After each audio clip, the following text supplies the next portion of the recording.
What up, YYC? I hope y'all having a great night. I've got something really special and important and wonderful to talk to you guys about today. So I have a nonprofit organization. Oh, first, introduction. My name is Kat Bouse. I have a nonprofit organization. I live here in Calgary, and I am currently raising money in all of Alberta to help support my nonprofit organization.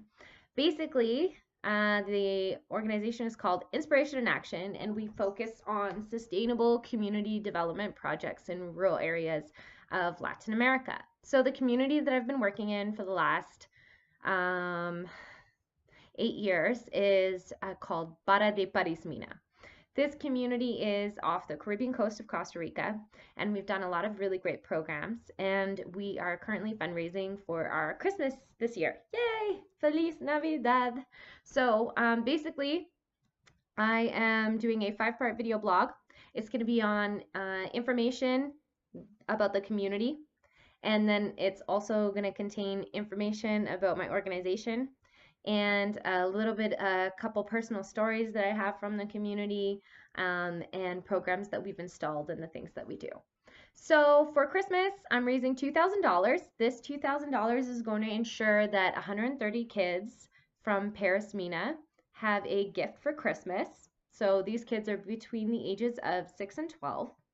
And then 550 community members get a meal for Christmas. And all I do is I send the money down. I send it down to the community, and the community actually puts it all together. The ladies in the community go shopping and they cook, and they have a little Santa Claus. It's so cute. If you guys want to check out, we've got a video from last year and a lot of pictures on there from Christmas last year. So stick with me. Please like and share this video. And if you already feel like donating, because I know Calgary is so generous and Alberta is such a generous province, so you can just email transfer inspirationinaction@live.com. My first video is basically going to be an introduction to the community itself.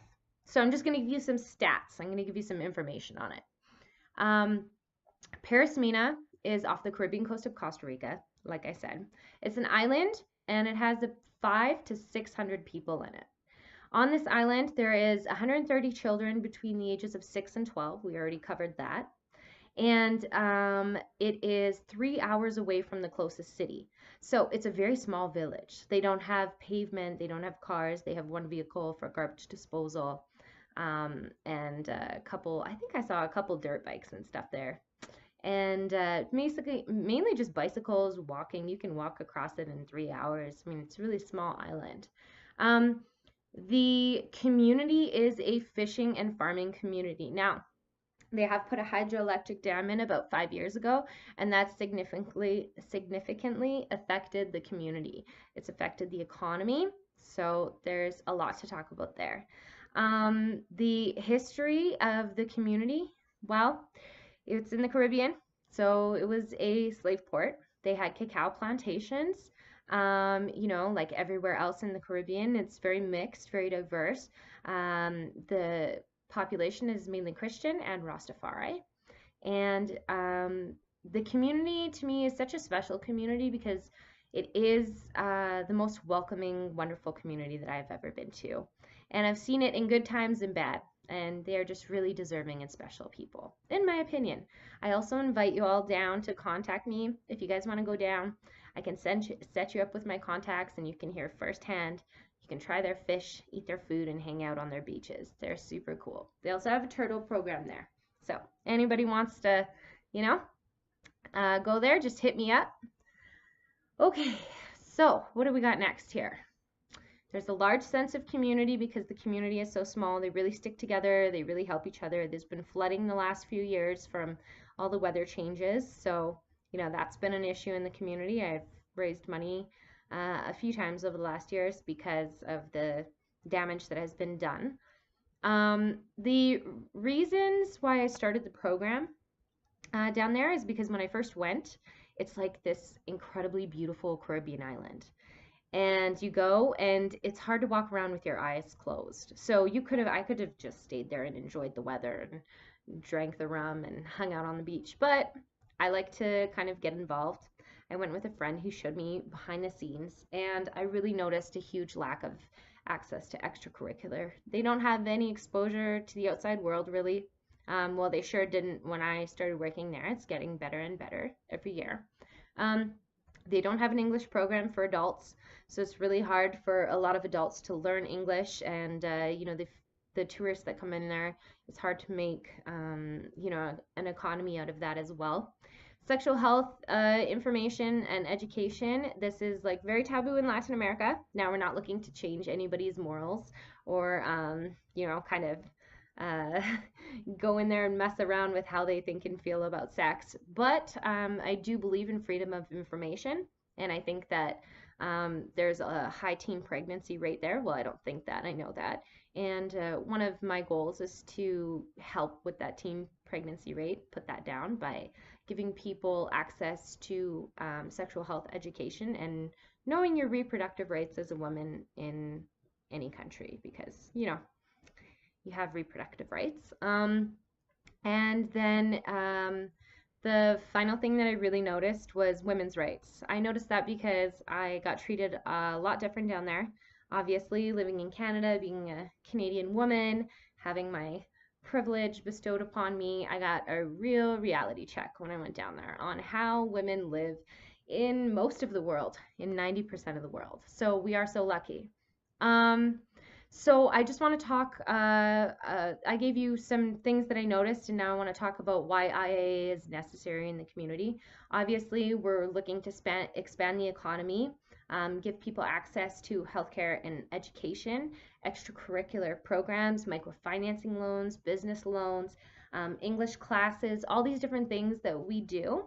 Right now, the money that we're raising is going towards the Christmas project, which is also going to be really, really wonderful for all the kids. And in closing, I just want to talk to you guys real quick about a wonderful story that I have from the community. So, a dear friend of mine, his name is Jordan. He lived in the community. He has 2 children, and when I met him, he couldn't support his family. It was fishing and it was very stressful. I constantly heard all the time about how stressful it was for him. It was really, obviously financial strain is the same everywhere, but in Latin America, it is a little bit more extreme. So in my classes with him, he was my first actually adult male student.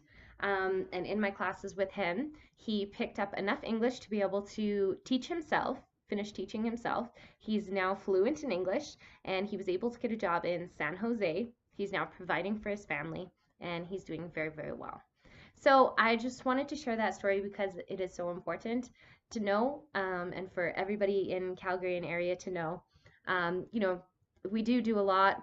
I don't have the capability. I mean, when I say the organization, like it's me, like I am the organization. So I put things together. I put dance programs together, music programs together. This Christmas thing I'm doing. So I don't have the capability or access to the things that I would need to go to an extremely impoverished country, extremely impoverished area where they don't have clean water or food, and take them from extreme poverty up above the poverty line. But I am able to take people from the poverty line up into middle class and give them the skills that they need to make their lives better. I have a saying. Well, it's not my saying. I'm sure many people have said it before. But give a man a fish and he'll eat for a day. Teach a man to fish and he will never go hungry again. And I truly believe that. My organization is behind the community 100%. And I'm really excited to share this with you all. 5-part video blog. This blog was on the introduction to Paris Mina. So now that you know a little bit about the community, please feel free to donate. Email inspirationinaction@live.com. You guys want to get a hold of me, please feel free. If you have any other questions or anything like that, please feel free. Because we are a nonprofit organization, we do not give tax receipts. I just feel like I should say that right now. But I am really, really looking forward to this Christmas. Usually I throw a Christmas event, and I just wanted to do something a little bit different this year. Instead of spending the money on the Christmas event and wasting it, $700 or $800 when I'm raising $2,000, I just want to do it online, and I want to see how much, how generous Calgary can be, because I know we're a very generous and wonderful community. And yeah, so I hope y'all have a great night. And I will talk to you soon. I'll see you in part 2. Peace out.